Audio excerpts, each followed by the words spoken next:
El trabajo otorgado al hombre es una bendición para él. El trabajo le da al hombre esa satisfacción, esa plenitud para lo que él fue creado, para las labores diarias, para el sustento del hogar, para la provisión de la familia. El trabajo también otorga riqueza y también salud. Pero el exceso de trabajo, sin descanso, dará al hombre enfermedad y pobreza. Dios colocó un día en el cual el hombre pueda reposar de sus labores. El mandamiento dice: 6 días trabajarás y un día descansarás de tus obras. Ese día, ese reposo del hombre, no solo sería un reposo semanal, físico, mental, sino que sería un símbolo del arduo trabajo del hombre en búsqueda de su salvación y descansar confiado en la justicia de nuestro Señor Jesucristo, en el cual tenemos perdón de nuestros pecados, redención y salvación. ¿Podemos nosotros tener una actitud de descontento? ¿Podemos nosotros rechazar las provisiones de Dios, tanto el trabajo, aún como el descanso, y aún la misma salvación que hay en Cristo Jesús? Hoy quiero invitarte a estudiar la fuente del descontento. Y antes de ello quiero que podamos orar. Padre bendito, te damos la gloria y la honra, Señor, porque en Cristo Jesús tenemos descanso de todas nuestras obras, de toda nuestra fatiga por querer alcanzar la salvación. En Cristo está, Señor, nuestra justicia, y en Él descansamos, reposamos de nuestras obras. Señor, pedimos hoy tu palabra, que sea una lluvia a esta tierra árida, en el nombre de Jesús. Amén. Muy bien. Vamos a entrar ahora a nuestro estudio y recordarles que la guía de estudio y la presentación estarán en la descripción del video para que tú puedas descargarla, indagar un poco más, porque ahí vamos a dejar muchos versículos que por cuestiones de tiempo no vamos a entrar en ellos plenamente. Entonces está la invitación hecha para que tú puedas descargar esta presentación y compartirla también en familia, en amigos y en tu iglesia. La fuente del descontento. Como es de costumbre, vamos a dividirlo en 3 puntos. El descontento entre los prósperos, el descontento entre los fariseos y los saduceos y el descontento entre los discípulos. Vamos a ir al estudio. El descontento entre los prósperos. Qué gran preocupación tenía el hombre rico en la parábola de Jesús que está registrada en Lucas 12. El hombre rico estaba muy preocupado porque no tenía suficientes graneros para almacenar toda su abundante cosecha. La preocupación de este hombre rico no era ¿qué comeré mañana?, como muchos, sino que ¿dónde colocaré todo lo que tengo? Esa parábola se encuentra en Lucas 12, 16 al 17, se encuentra esta parte. Vamos a continuar la pregunta 2. ¿Qué solución ideó el rico para resolver su problema? El hombre rico decidió derribar sus graneros existentes y construir otros más grandes para almacenar toda su riqueza. Después de todo el estrés y el esfuerzo de derribar y construir nuevos graneros, ¿en qué puso su confianza el hombre rico? Dice la pregunta 3. El hombre rico puso su confianza en su riqueza acumulada, pero murió esa noche dejando todo su esfuerzo al cuidado de otros. ¿Qué lecciones podemos tener de esta parábola? ¿Cómo poner tus esperanzas? ¿Cómo poner tu confianza en algo que se va a quedar en esta tierra? En algo que no podemos llevarlo, en algo que no cuenta en la vida eterna. La confianza de este hombre estaba puesta en sus riquezas acumuladas. Algo que en el reino eterno de Dios no tiene valor. Y es tan clara esa enseñanza que cuando el hombre muere, no lleva ni lo que tiene puesto. ¿Cómo entonces poner nuestra esperanza en ello? Versículo 19 de Lucas 12 dice, y diré a mi alma, alma, muchos bienes tienes guardados para muchos años, repósate, come, bebe y regocíjate. Su confianza estaba plenamente en sus riquezas. Pero, versículo 20 dice, necio, esta noche vienen a pedirte tu alma y lo que has provisto, ¿de quién será? Pregunta 4. ¿Qué dijo Jesús que debería haber hecho el hombre rico cuando fue bendecido con una cosecha abundante? El hombre rico debería haber usado su riqueza para el avance del reino de Dios en la tierra, dejándose así con muchas menos preocupaciones y el gozo de servir a los demás. Pregunta 5. ¿Cuál de los 10 mandamientos enfatizó Jesús cuando se negó a resolver una disputa de herencia entre dos hermanos y contó la historia del hombre rico? Jesús estaba ilustrando el 10º mandamiento, porque dijo, mirad, guardaos de toda avaricia, porque la vida del hombre no consiste en la abundancia de los bienes que posee.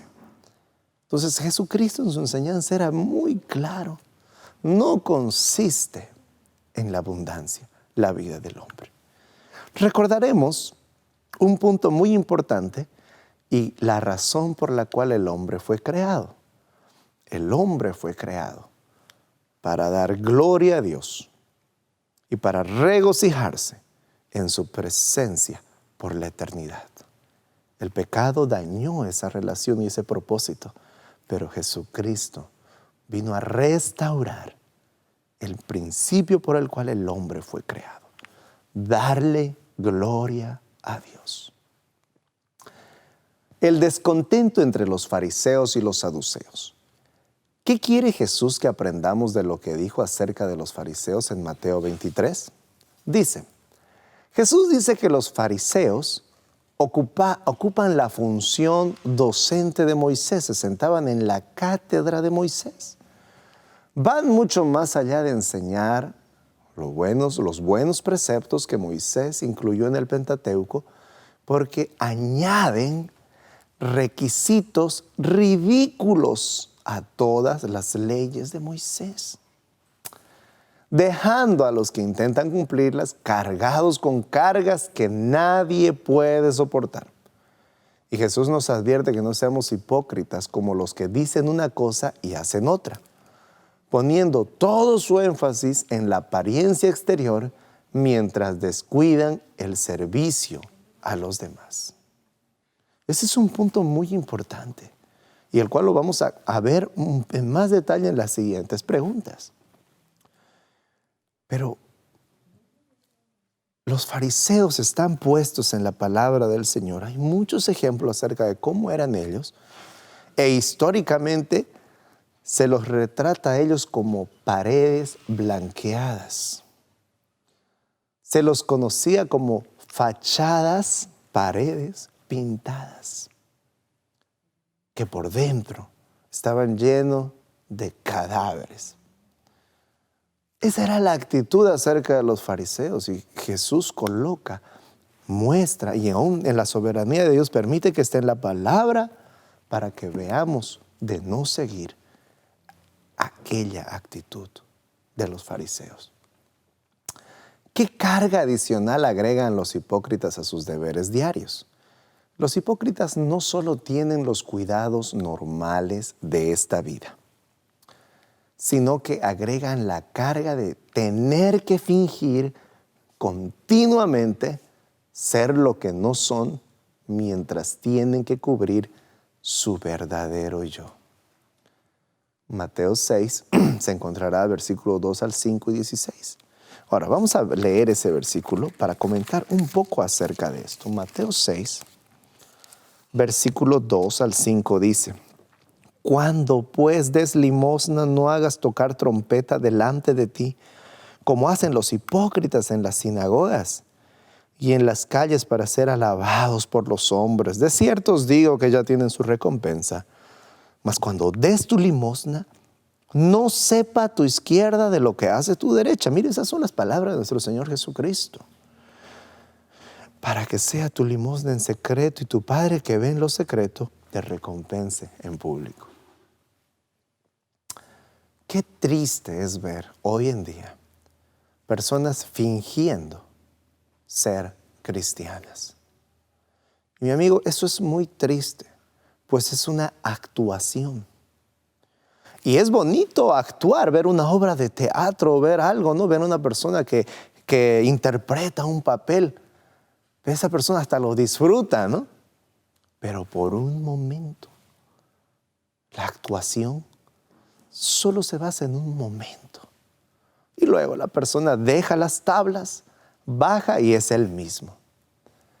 Pero hoy en día hay muchos cristianos que al continuar fingiendo, que al continuar demostrando ser algo, empiezan a tener un estrés en su vida y que lo hacen evidente en su familia, en su iglesia y con aquellas personas que están cerca de ellos. Pues ese continuo actuar ha causado en ellos infelicidad, insatisfacción. Una de las marcas de que tú eres un hijo del Señor es felicidad, gozo, satisfacción de haber sido perdonado por el Señor, de no tener la necesidad, como en la sociedad que es tan común, de fingir algo que tú no eres. No podemos traer eso al cristianismo. Tarde o temprano, fingir que cojeas te causará una gran molestia en tu cuerpo, en tu mente, en tus emociones, que no podrás controlarlo. La pregunta 8, cuando Jesús llamó hipócritas a los escribas y fariseos, ¿qué quiso decir con ese término? Un hipócrita es una persona cuyas palabras y acciones son diferentes a la actitud de su corazón. ¿Cuántas veces los fariseos enfrentaban a nuestro Señor Jesucristo haciéndole preguntas para probarlo? Señor Jesús, hipócritas, sé lo que pensáis. Y respuesta tras respuesta dejaba en vergüenza a estos hipócritas. Pregunta 9. ¿Qué les dijo Juan el Bautista a los fariseos y saduceos que les deparaba el futuro?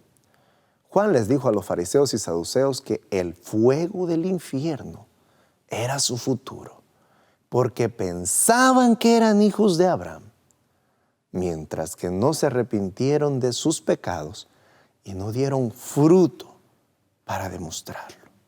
Mateo 3, del 7 al 10. Pero nuestro Señor Jesús en Juan 8 también fue muy directo con los fariseos. Ustedes tanto dicen que son el pueblo elegido, que tienen a los profetas que avala su declaración de que son el pueblo elegido. Señor Jesús les dice: vosotros sois de vuestro padre el diablo, porque los deseos de él queréis cumplir. Entonces, mi amigo, yo te puedo dar en este momento algo muy interesante, algo bien práctico, para que tú sepas si eres un hijo de Dios o no lo eres. Tú vas a Gálatas 5, capítulo 5, y encontrarás los frutos de la carne y los frutos del Espíritu. Y quiero que veas esto de una manera crítica a ti mismo. Pues lo que más daño le hace a la iglesia es los falsos cristianos. En Gálatas 5 se encuentran las obras de la carne, y las obras de la carne, los frutos de la carne de ser una persona no regenerada, de ser una persona que se deleita en la naturaleza de pecado. Escuchen esto: son adulterio, fornicación, inmundicia, lascivia, idolatría, hechicerías, enemistades, pleitos, celos, iras, contiendas, disensiones y herejías, envidias, homicidios, borracheras, orgías. Detente en el versículo 18 hasta el 21 y sé sincero contigo mismo. Que esto sea como un espejo, y si el espejo te dice, mi amigo, tú tienes esta mancha, créeme que podemos nosotros estar dando frutos de la carne y aún haber no nacido de nuevo, pasar por instituciones cristianas, iglesias cristianas toda nuestra vida, pero no nos garantiza haber nacido de nuevo, haber sido regenerado. Tarde o temprano causarás dolor y miseria. Además, lo que más daño le hace a la obra, a la causa de Dios, es que personas que digan que son cristianas estén llenos de pleitos, de celos, de envidias, de contiendas. ¿Qué daño causa la obra de Dios eso? ¿Qué dijo Jesús a los discípulos que les depararía el futuro? Jesús le dijo a los discípulos en Juan 14:13 que hay un hogar en el cielo y la eternidad con aquel a quien amaban. Ese era el futuro para los que creen en Él. ¿Qué esperanza no tenían los saduceos? Los saduceos no tenían esperanzas de una futura resurrección ni de la ayuda de los ángeles. Recordarán que los saduceos estaban en contra de la resurrección. Fueron aquellos que le preguntaron a Jesús, ¿qué va a pasar con una mujer que se casó con alguien y él murió y viene su hermana y se casó? Y así todos, cuando el día de la resurrección, ¿de quién será esposa? Querían entrampar a nuestro Señor Jesucristo. Entonces ellos no tenían esa esperanza de la resurrección y ni aún de la ayuda de los ángeles del Señor. ¿Qué le da la esperanza de un futuro brillante a la persona que la tiene? La esperanza de un futuro brillante elimina la preocupación y el estrés inquietante del corazón y lo llena de descanso y gozo al creer. No se turbe vuestro corazón. ¿Creéis en Dios? Creed también en mí. En la casa de mi Padre hay muchas moradas en donde vivir. Voy pues a preparar lugar. Y si fuera, volveré otra vez para llevarlos donde yo esté. Vivir con esa esperanza, mi amigo. Entender que Jesucristo venció la muerte. Entender que cuando el cristiano muere es un descanso el cual solamente pasarán momentos cuando oirá la voz de su Salvador. Venid, benditos de mi Padre, levantaos. Vivir con esa esperanza ¿no nos tendría que dar gozo y alegría? Yo sé que la palabra de Dios dice que la adivinación, que lo que hoy hacen, ¿no?, las personas de adivinar el futuro es una abominación. Pero el cristiano conoce el futuro. Conoce el futuro. El cristiano sabe algo porque lo encuentra en la Biblia. Escuchen esto. La Biblia nos dice cuál es el futuro de Satanás, el fuego eterno. Yo sé que él va a ir al fuego eterno. Y la Biblia dice cuál es el futuro del cristiano, al lado de su Padre Celestial por toda la eternidad. Entonces, vivir de esa manera nos llena de un descanso, nos lleva a un reposo. El predicador Martin Lloyd-Jones, cuando ya la edad estaba avanzada y se encontraba postrado en la cama, y vinieron a visitarlo. Oh, doctor Martin, queremos orar por su salud. Él es uno de los más grandes predicadores expositivos que hemos tenido, Martin Lloyd-Jones. Les dijo, no oren por mi sanidad. No me detengan más en este mundo. Quiero ir a la presencia de mi Señor. Qué pensamiento tan diferente, ¿no? Qué pensamiento tan diferente del cristiano. Aunque ande en valle de sombra y de muerte, no temeré mal alguno, porque tú estarás conmigo. Qué gozo y descanso encontramos. En la última Pascua, ¿qué estaba tratando de enseñar Jesús a los discípulos al lavarle los pies? Al lavar los pies de los discípulos, ahora vamos a ver el descontento entre los discípulos. Al lavar los pies de los discípulos, Jesús estaba tratando de enseñarles que el servicio a los demás es el gozo subyacente en su reino, y esto produce mucho más descanso que servirnos a nosotros mismos. En la última Pascua, ¿qué estaba tratando de enseñar Jesús a sus discípulos? Partiendo el pan y diciendo, tomad, comed, este es mi cuerpo que por vosotros es dado. Jesús estaba tratando de enseñar que el pan de comunión representaba su única vida perfecta que todos sus discípulos debían compartir si querían tener la vida eterna. Recuerda eso cuando participes de la cena del Señor. El pan, el vino, la sangre de Jesús derramada, su cuerpo partido por nosotros.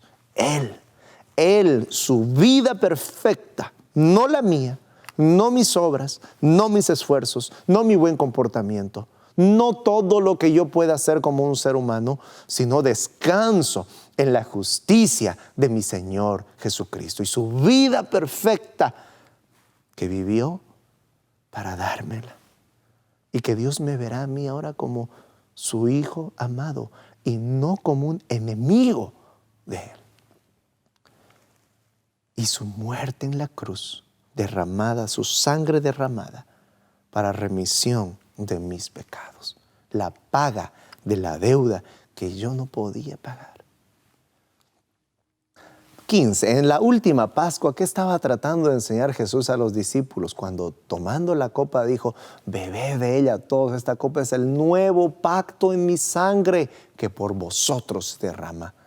Jesús estaba enseñando que la copa de la comunión representa su muerte, que en el nuevo pacto proporciona el perdón de los pecados, un verdadero descanso para los perdonados. Venid todos los cansados y cargados, que yo os haré descansar.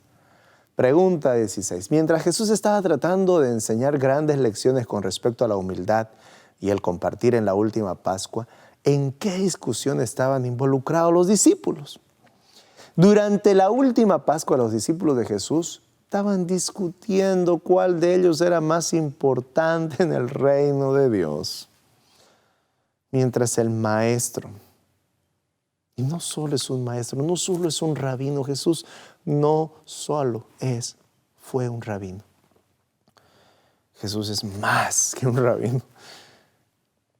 Oh, si pudieran los discípulos haber entendido que ese momento, el tiempo, los 3 años y medio, que el ser que estaba con ellos no era más que el Dios hecho hombre, el Mesías. Saber que en ese momento, en la última cena, en la Pascua, el que se había arrodillado, el que se había inclinado, el que había tomado el lebrillo y se agachaba y lavaba los pies de Pedro, de Juan, era el mismo Dios todopoderoso. ¿Cuál hubiera sido su actitud frente a eso?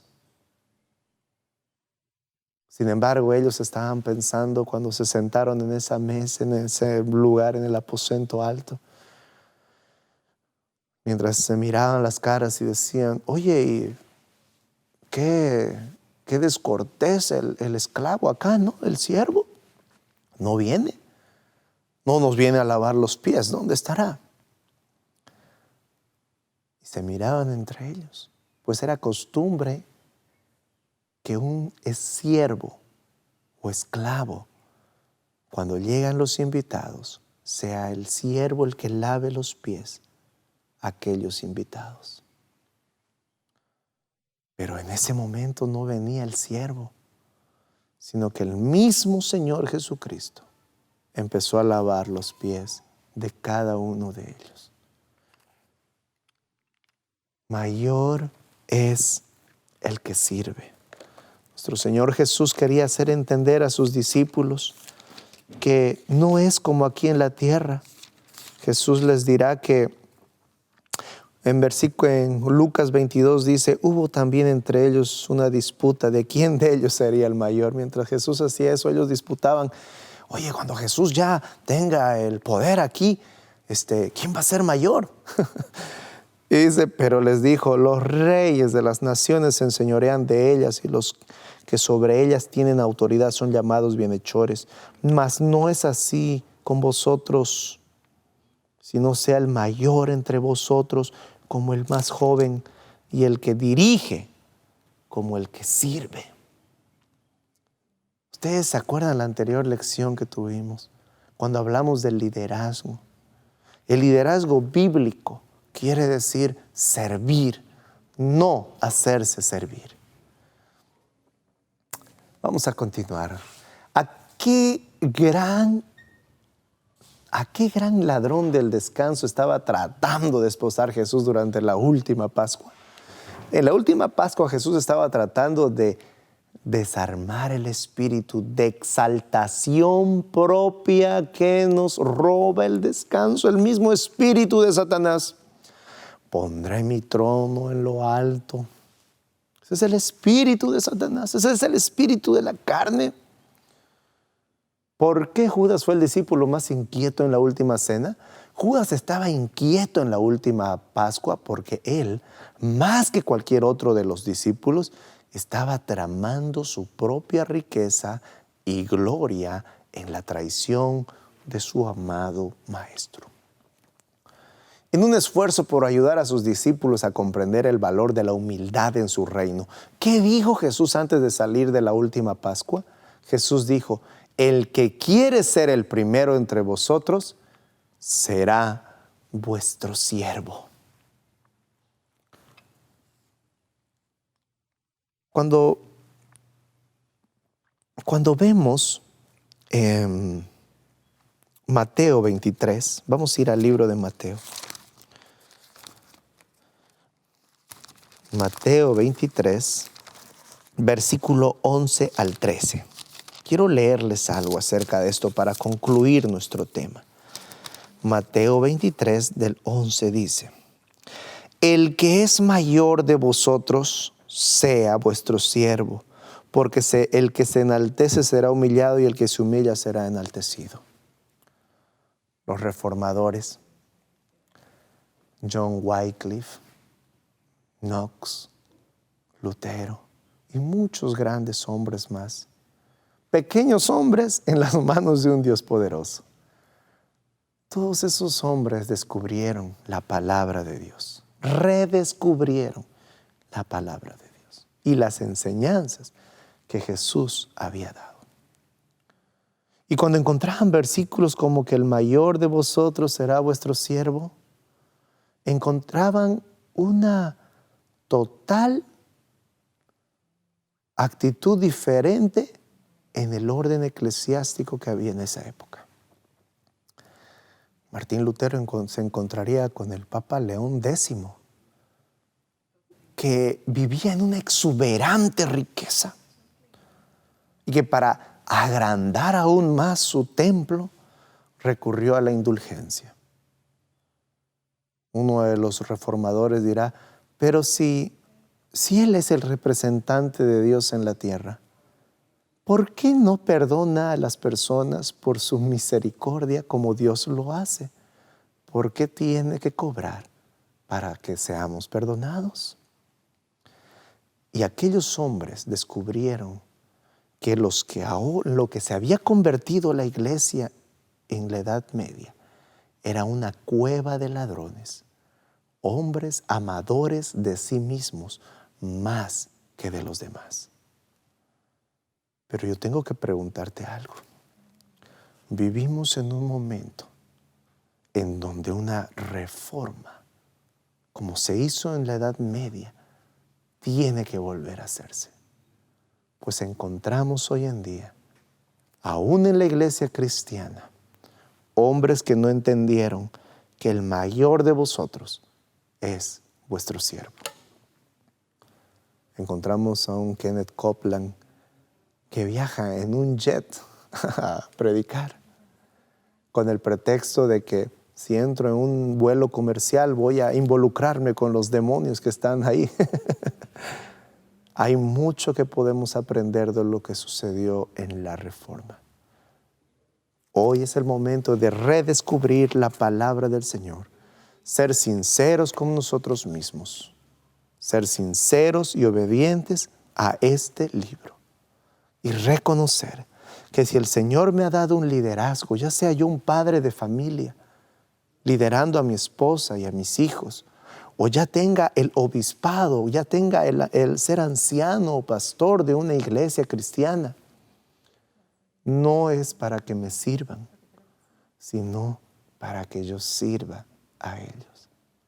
Porque el mayor es el que sirve, a aquel que se le ha otorgado liderazgo. Dios otorgó cargos, liderazgos, tanto como al padre de familia, como para el anciano, el pastor de las iglesias, el obispo de las iglesias cristianas. Pero no es para que nos sirvan, para que yo me sirva de ellos, sino que mayor es el que sirve. Esa es la regla en el reino de Dios. Mayor es el que sirve. Y tenemos un ejemplo precioso en nuestro Señor Jesucristo, que dejó la gloria de los cielos para venir a tener una vida como un ser humano en esta tierra. Sufrir dolor, sufrir hambre, sufrir persecución y sufrir aún la muerte misma, para darnos un ejemplo de que aquel que es cabeza, aquel que es el líder, aquel que es padre, aquel que tiene a cargo más personas, es el que sirve, es el que se sacrifica, es aquel que da su vida por aquellos que han sido colocados en su cargo. Que Dios te bendiga y te dé sabiduría para desempeñar el rol de liderazgo que Dios te ha dado.